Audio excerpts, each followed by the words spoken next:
Mr. Chairman, I would like to ask about the Mindanao Railway. Since 2007, when they became a first congressman, Secretary Mendoza, and then Secretary Marroas, so many secretaries, 18 years na ito. But I will lower my tone, unlike my neighbor. So, 18 years na ito. Wala pa rin nangyari. In Luzon, there's an East Rail, there's a West Rail, there is a North Rail, there's a South Rail. In Mindanao, not an inch of rail. Maawa naman kayo just to be able to re-echo. So let me have therefore the presentation by Mr. Yusek TJ of the Mindanao Railway Project. Can you have that?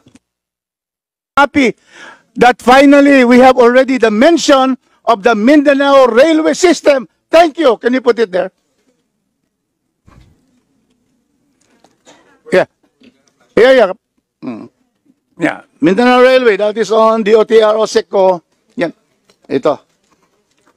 Oh.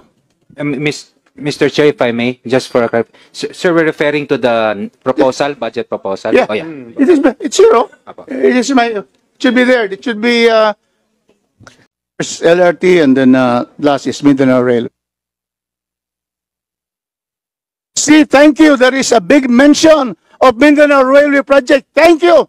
But when you go to the other column, zero. Zero. So can you tell us bakit naman yan, Yusek TJ? And of course, we seek the help of Secretary Giovanni because Secretary Lopez is my cousin. He comes from Mindanao. I come from Cagayan de Oro City. Di ba, primo? Cagayan province ako, Cagayan de Oro. So we are cousins.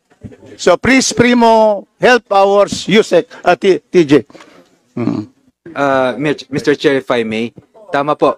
Humingi po kami, isa po sa ating mga proposals during the budget call and deliberation po.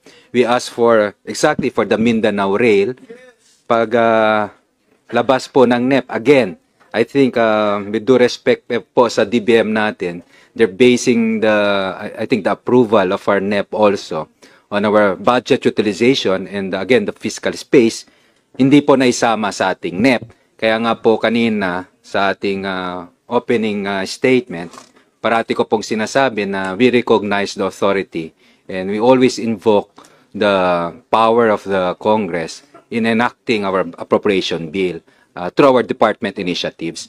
The only point I'm trying to drive at here, Mr. Chairman, is that when we present something during our budget call to DBM, we give a complete documents.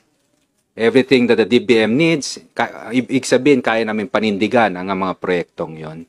So again, with the help of this committee and this Congress, there will be some projects that we're going to ask as a department initiative, and hopefully you can increase our budget to include some equally important projects that were not included in our NEP. Secretary, the total budget for foreign assisted projects, FAPs, you have in the NEP 122 billion. And you cannot give 5 billion to Mindanao. Unjust, unfair. And we complain, Mr. Chairman. We cannot continue to have something like this for the past 18 years.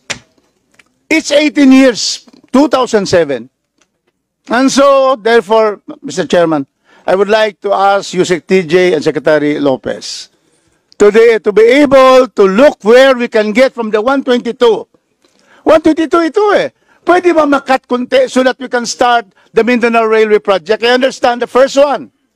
Yusek TJ would know this eh. Is from Tagum, not even my region. Tagum to Davao City to Digos. A very important line. Next would be mine because in our meeting with Secretary Vince, he said that yung Mindanao Railway Phase 3, which is Cagayan de Oro to Iligan, Phase 3, there is no Phase 2, he will make the Phase 3, according to Secretary Vince, as Phase 2. So that it will now be open for a roadshow. So, but how can we have a roadshow for 2026 Kung wala tayong maski 5 billion dito, maumpisahan man lang ang Davao. Because yan then Cagayan will follow.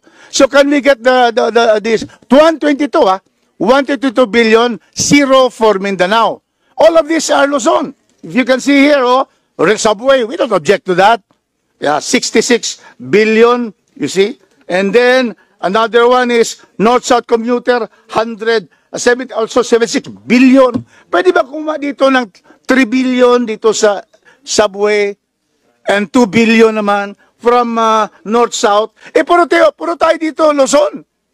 So kami sa Mindanao, what happens to us? We always are second-class citizen to Imperial Manila.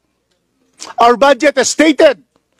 Our budget pie for Mindanao of the 100% is only 15%. And we are 26 million Mindanaonons or 22.3% of our country. So that is why, can we have a reduction? I will move that we reduce this. Otherwise, this will be unfair to the 26 million from Mindanao who up to now has no railway. And we are contiguous. We're the second biggest island of the Philippines. So may we get the commitment. Otherwise, I will be constrained, therefore, Mr. Chairman, to move for the deferment of this budget.